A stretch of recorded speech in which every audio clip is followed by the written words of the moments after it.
UTV news में स्वागत है आप सभी दर्शकों का। मैं आपके साथ मोहम्मद यूसुफ। आज अभी जो है रात के 12 बजे है, पर कल जो है एक बीजापुर के लोगों को एक नए साल की खुशी देखने को मिली थी। और आप मेरे पीछे देख सकते हैं कि यहाँ पर सरकारी मेडिकल कॉलेज को लेकर 105 या 6 दिनों से जो प्रोटेस्ट चला हुआ था, वो आज पुलिस डिपार्टमेंट की तरफ से पूरी तरीके से जो है उसको हटाया गया है। क्योंकि आज सुबह में यहाँ के जो होराटगार थे, यहाँ पे जो स्ट्राइक बैठे हुए थे, उन्होंने बीजापुर के इंचार्ज मंत्री एमबी पाटिल साहब के घर पर जो है वो धरना प्रदर्शन करने की कोशिश की थी। उसमें क्या होता है कि एक स्वामी जी जो है वो इस प्रोटेस्ट के वक्त जो है धक्का मुक्की के वक्त एक पीएसआई और दो पीएसआई, एक दो पुलिस को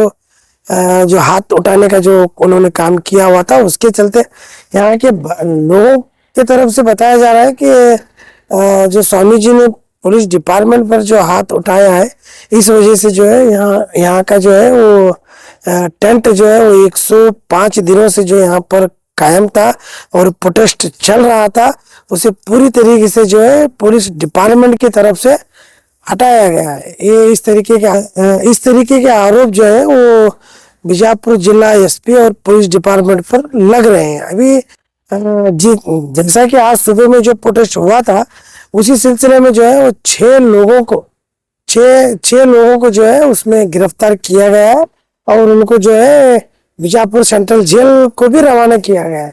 अभी देखना यह है कि यहाँ कर जो होराटगार थे जो यहाँ पर प्रोटेस्ट कर रहे थे, वो अभी फिलहाल क्या है।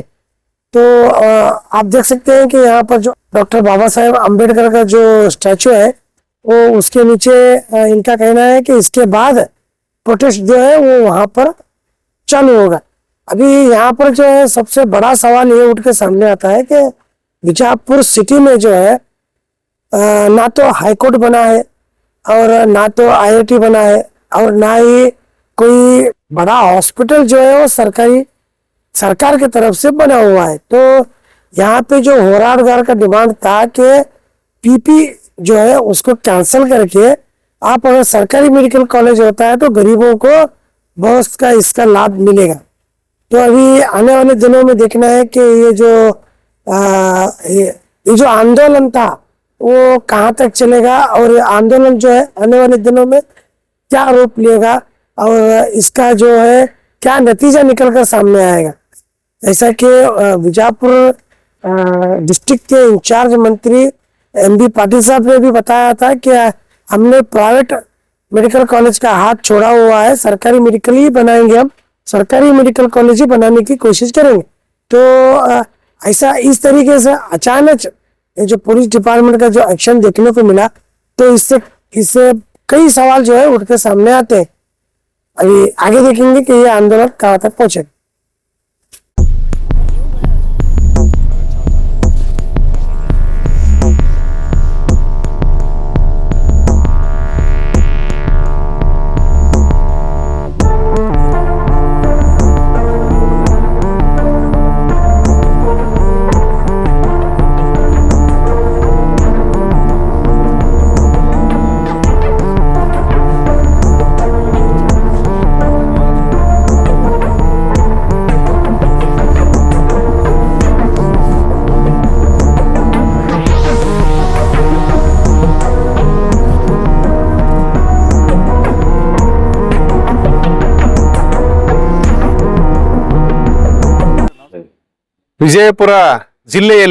ವಿಜಯಪುರ ಜಿಲ್ಲೆಗೆ ಒಂದು ಸರ್ಕಾರಿ ವೈದ್ಯಕೀಯ ಕಾಲೇಜು ಬೇಕು ಹಾಗೂ ವಿಜಯಪುರ ಜಿಲ್ಲೆಯ ಒಂದು ಸರ್ಕಾರಿ ಆಸ್ಪತ್ರೆ ಜಿಲ್ಲಾ ಆಸ್ಪತ್ರೆ ಉಳಿಸಬೇಕು ಅಂತಕ್ಕಂತ ಉದ್ದೇಶಕ್ಕಾಗಿ ಇಡೀ ವಿಜಯಪುರ ಜಿಲ್ಲೆಯ ಪ್ರಗತಿಪರ ಸಂಘಟನೆಗಳು ಮತ್ತು ಪ್ರಗತಿಪರ ವಿಚಾರಧಾರೆ ಇರತಕ್ಕಂತ ಎಲ್ಲ ವ್ಯಕ್ತಿಗಳು ಕೂಡಿಕೊಂಡು 100ಕ್ಕೂ ಹೆಚ್ಚು ದಿನಗಳ ಕಾಲ ನಿರಂತರವಾಗಿ ಒಂದು ಧರಣಿ ಸತ್ಯಾಗ್ರಹ ಮಾಡಿರ್ತಕ್ಕಂಥದ್ದು ವಿಜಯಪುರ ಜಿಲ್ಲೆಯಲ್ಲಿಯೇ ಒಂದು ಐತಿಹಾಸಿಕ ಒಂದು ಹೋರಾಟ ಪ್ರತಿಭಟನೆ. ಈ ಪ್ರತಿಭಟನೆಯನ್ನ ಇಂದು ಸಾಂಕೇತಿಕವಾಗಿ ಒಂದು ಧರಣಿಯನ್ನ ಒಬ್ಬ ಜಿಲ್ಲಾ ಉಸ್ತುವಾರಿ ಸಚಿವರ ಮನೆ ಮುಂದೆ ಮಾಡ್ಲಿಕ್ಕೆ ಹೊರಟಾಗ ಅದನ್ನ ಅಲ್ಲಿ ತಡೆದಿರ್ತಕ್ಕಂಥದ್ದಾಗಿರ್ಬೋದು, ಆ ಧರಣಿ ನಿರತರನ್ನ ಪ್ರವೋಕ್ ಮಾಡೋದಾಗಿರ್ಬೋದು, ಅವ್ರನ್ನ ಉದ್ರೇಕಿಸಿ ಆ ಹೋರಾಟವನ್ನು ಹತ್ತಿಕ್ಕುದು ಅಷ್ಟೇ ಅಲ್ಲದೆ ರಾತ್ರೋರಾತ್ರಿ 12 ಗಂಟೆಗೆ ಬಂದು ಇಲ್ಲಿ ಅಹೋರಾತ್ರಿ ಧರಣಿಯಲ್ಲಿ ಮಲ್ಕೊಂಡಿರ್ತಕ್ಕಂಥ ಹಿರಿಯರು ಕಿರಿಯರು ಎನ್ನದೇ ಅವ್ರನ್ನೆಲ್ಲ ಎಬ್ಬಿಸಿ ಓಡಿಸಿ ಏನಪ್ಪಾ ಅಂತ ಟೆಂಟ್ ಅನ್ನು ಕಿತ್ಕೊಂಡು ಹೋಗಿರ್ತಕ್ಕಂಥದ್ದು ಅತ್ಯಂತ ಕೆಟ್ಟ ಸಂಪ್ರದಾಯಕ್ಕೆ ವಿಜಯಪುರ ಜಿಲ್ಲೆಯಲ್ಲಿ ನಾಂದಿ ಹಾಡ್ತಾ ಇದ್ದಾರೆ. ಈ ರೀತಿ ಮಾಡೋದ್ರಿಂದ ವಿಜಯಪುರ ಜಿಲ್ಲೆಯ ಜನ ಹೋರಾಟಗಳಿಗೆ ಅವಮಾನಿಸಿದಂಗೆ ಆಗ್ತದೆ, ವಿಜಯಪುರ ಜಿಲ್ಲೆಯ ಎಲ್ಲ ಜನರಿಗೆ ಅವಮಾನ ಮಾಡ್ದಂಗೆ ಆಗ್ತದೆ, ವಿಜಯಪುರ ಜಿಲ್ಲೆಯ ಜನರ ಅಸ್ಮಿತೆಗೆ ಅವಮಾನ ಮಾಡ್ದಂಗೆ ಆಗ್ತದೆ. ಯಾಕಂತ ಕೇಳಿದ್ರೆ ಈ ಹೋರಾಟ ಕೇವಲ ಯಾವುದೋ ವ್ಯಕ್ತಿಗತ ಹೋರಾಟ ಅಲ್ಲ, ಇದು ಜನರ ಹೋರಾಟ, ಜಿಲ್ಲೆಯ ಜನರಿಗಾಗಿ ಕಟ್ಟತಕ್ಕಂಥ ಹೋರಾಟ. 100 ದಿನಗಳ ಕಾಲ ಕಟ್ಟಿರ್ತಕ್ಕಂಥ ಹೋರಾಟವನ್ನ ಕೇವಲ ಒಂದು ಮಧ್ಯರಾತ್ರಿ ಬಂದು ಅಲ್ಲಿ ಮಲಗಿರ್ತಕ್ಕಂಥ ಹಿರಿಯರನ್ನ ಓಡಿಸಿ ಏನಪ್ಪಾ ಅಂತಂದ್ರೆ ಅವರು ಈ ಟೆಂಟ್ ಅನ್ನ ಕಿತ್ಕೊಂಡು ಹೋಗಿರ್ತಕ್ಕಂಥದ್ದು. ಟೆಂಟ್ ಎಲ್ಲಿ ಒಯ್ದು ಏನಪ್ಪಾ ಚರಂಡಿಗೆ ಬಿಸಾಕಿದ್ರು ಗೊತ್ತಿಲ್ಲ. ಅಲ್ಲಿ ಅಮೂಲ್ಯವಾಗಿರ್ತಕ್ಕಂಥ ಊಟಕ್ಕೆ ಕೆಲವರು ಕೊಟ್ಟಿರ್ತಕ್ಕಂಥ ದವಸ ಧಾನ್ಯಗಳಿತ್ತು, ಒಳ್ಳೆ ಏನಪ್ಪಾ ಅಂತಂದ್ರೆ ಅಲ್ಲಿ ಪುಸ್ತಕಗಳಿತ್ತು, ಪತ್ರಿಕೆಗಳಿತ್ತು, ಮತ್ತು ಇದಕ್ಕೆ ಈ ಹೋರಾಟದ 100 ದಿನಗಳ ಗತಿಸಿರ್ತಕ್ಕಂಥ ಪತ್ರಿಕಾ ಛಾಯಾಚಿತ್ರಗಳಿದ್ವು, ದಾಖಲೆಗಳಿದ್ವು. ಅವೆಲ್ಲವನ್ನೂ ತೆಗೆದುಕೊಂಡು ಹೋಗಿರ್ತಕ್ಕಂಥ ಇಲಾಖೆ ಅವು ಯಾವ ಚರಂಡಿಗೆ ಬಿಸಾಕ್ತದೋ ಗೊತ್ತಿಲ್ಲ. ಇದು ಜನರ ಹೋರಾಟವನ್ನ ಚರಂಡಿಗೆ ಬಿಸಾಕಿರ್ತಕ್ಕಂಥ ರೀತಿ ಆಗ್ತದೆ. ಕೂಡಲೇ ವಿಜಯಪುರ ಜಿಲ್ಲೆಯ ಜನರು ಎಚ್ಚೆತ್ತುಕೊಳ್ಬೇಕು. ಯಾಕೆ ನಾನು ಪದೇ ಪದೇ ವಿಜಯಪುರ ಜಿಲ್ಲೆಯ ಜನರು ಎಚ್ಚೆತ್ತುಕೊಳ್ಬೇಕು ಅಂತ ಹೇಳ್ತೇನೆಪ್ಪ ಅಂತಂದ್ರೆ, ಇದು ವಿಜಯಪುರ ಜಿಲ್ಲೆಯ ಜನರ ಹೋರಾಟ, ಇದು ವಿಜಯಪುರ ಜಿಲ್ಲೆಯ ಆರೋಗ್ಯದ ಹೋರಾಟ, ಇದು ವಿಜಯಪುರ ಜಿಲ್ಲೆಯ ನಿರುದ್ಯೋಗಿ ವಿದ್ಯಾರ್ಥಿ ಯುವ ಜನರ ಹೋರಾಟ. ಇದು ಒಂದು ಚಳವಳಿ ನಾವು 100 ದಿನಗಳ ಕಾಲ ನಡೆಸಿರ್ತಕ್ಕಂಥದ್ದು. ಇವರೆಲ್ಲರೂ ಕೂಡ ನೀವೆಲ್ಲರೂ ಬರಬೇಕು, ಈ ಚಳವಳಿಯನ್ನು ಇನ್ನಷ್ಟು ಬಲಪಡಿಸಬೇಕು. ಮಧ್ಯರಾತ್ರಿ ಕಿತ್ತೊಗೆದಿರ್ತಕ್ಕಂಥದ್ದನ್ನ ನಾವೆಲ್ಲ ಗಮನಿಸಬೇಕು. ಅದೇ ರೀತಿ ರಾಜ್ಯದ ಪ್ರಗತಿಪರ ನಾಯಕರಾಗಿರ್ಬೋದು, ಪ್ರಗತಿಪರ ವಿಚಾರಧಾರೆಯ ಎಲ್ಲ ಜನ ಸಂಘಟನೆಗಳು ಕೂಡ ಈ ವಿಜಯಪುರ ಕಡೆ ಬರಬೇಕು. ವಿಜಯಪುರ ಕಡೆ ಬಂದು ಈ ಒಂದು ಜನ ಹೋರಾಟವನ್ನು ಹತ್ತಿಕ್ಕುವ ಕೆಲಸ ಏನು ರಾಜ್ಯದಲ್ಲಿ ನಡೀತಾ ಇದೆ, ಇದನ್ನ ನಾವು ಮರುಸ್ಥಾಪನೆ ಮಾಡಬೇಕಾಗ್ತದೆ. ಜನರ ಹೋರಾಟವನ್ನು ಮತ್ತೆ ಕಟ್ಟಬೇಕಾಗ್ತದೆ. ಆ ಕಾರಣಕ್ಕಾಗಿ ನೀವೆಲ್ಲರೂ ಕೂಡ ನಾಳೆ ವಿಜಯಪುರ ಜಿಲ್ಲೆಗೆ ಆದಷ್ಟು ಬೇಗ ಬಂದು ನಾಳೆ ಎಲ್ಲರೂ ಕೂಡ ವಿಚಾರ ಮಾಡಿ ಮುಂದಿನ ಹೋರಾಟದ ರೂಪರೇಷೆಗಳನ್ನು ಕಟ್ಟೋಣ. ಜನರ ಹೋರಾಟವನ್ನ, ಪ್ರಜಾಪ್ರಭುತ್ವವನ್ನ ಉಳಿಸಿಕೊಳ್ಳೋಣ. ಆ ಕಾರಣಕ್ಕಾಗಿ ಎಲ್ಲರೂ ಕೂಡ ವಿಜಯಪುರ ಜಿಲ್ಲೆಯ ಈ ಹೋರಾಟಕ್ಕೆ ಬಲ ತುಂಬಬೇಕು, ನೀವೆಲ್ಲರೂ ಜೊತೆ ನಿಲ್ಲಬೇಕು. ಮತ್ತು ವಿಜಯಪುರ ಜಿಲ್ಲೆಯ ಎಲ್ಲ ಜನರು ಕೂಡ ಈ ಹೋರಾಟದ ಸಂಗಾತಿಗಳೆಲ್ಲರೂ ಜೊತೆಯಲ್ಲಿ ಬರಬೇಕು ಅಂತಕ್ಕಂಥ ಉದ್ದೇಶಕ್ಕಾಗಿ ತಮ್ಮಲ್ಲಿ ವಿನಂತಿಯನ್ನು ಮಾಡ್ಕೊಳ್ತಾ ಇದ್ದೇವೆ. ಈಗ ಮಧ್ಯರಾತ್ರಿ 1:15 ಗಂಟೆ, ಈಗ ನಾವು ನಮ್ಮ ಇಡೀ ಎಲ್ಲ ತಂಡದೊಂದಿಗೆ ಟೆಂಟ್ ಕಿತ್ಕೊಂಡು ಹೋದಾಗ ನಮಗೆ ಏನೂ ಆಸರೆ ಇಲ್ಲ ಅಂತಂದ್ರೆ ಡಾಕ್ಟರ್ ಬಾಬಾ ಸಾಹೇಬ್ ಅಂಬೇಡ್ಕರ್ ಅವರ ನೆರಳಿನಲ್ಲಿ ನಾವು ಬಂದು ಕೂತ್ಕೊಂಡಿದ್ದೇವೆ. ಅವರ ಶಕ್ತಿಯೊಂದಿಗೆ ನಾವು ಬೆರೆತು ಈ ಹೋರಾಟವನ್ನ ಇನ್ನೂ ಗಟ್ಟಿಯಾಗಿ ಕಟ್ತೇವೆ. ಆ ಕಾರಣಕ್ಕಾಗಿ ನಾಳೆಯಿಂದ ನಮ್ಮ ಹೋರಾಟ ಅಂಬೇಡ್ಕರ್ ಅವರ ಸ್ಟ್ಯಾಚ್ಯೂ ಮುಂದ್ಗಡೆ ಇರತಕ್ಕಂಥ ಈ ಬಯಲು ಜಾಗದಲ್ಲೇ ನಾವು ಕೂತ್ಕೊಂಡು ಹೋರಾಟವನ್ನ ಮುಂದೆ ನಡೆಸ್ತೇವೆ. ಯಾರು ಮತ್ತೆ ನಮ್ಮನ್ನ ಡಿಸ್ಟರ್ಬೆನ್ಸ್ ಮಾಡ್ಲಿಕ್ಕೆ ಬಂದ್ರೆ ಖಂಡಿತವಾಗಲೂ ಇದು ದೊಡ್ಡ ಪರಿಣಾಮವನ್ನು ಎದುರಿಸಬೇಕಾಗ್ತದೆ ಅಂತಕ್ಕಂಥ ಎಚ್ಚರಿಕೆಯೊಂದಿಗೆ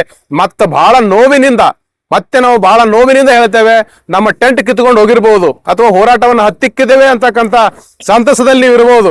ಆದ್ರೆ ಮುಂದಿನ ದಿನಮಾನದಲ್ಲಿ ವಿಜಯಪುರ ಜಿಲ್ಲೆಯ ಜನರಲ್ಲಿ ಕ್ರಾಂತಿ ಆಗ್ತದೆ, ವಿಜಯಪುರ ಜಿಲ್ಲೆಯಲ್ಲಿ ಕ್ರಾಂತಿ ಆಗ್ತದೆ.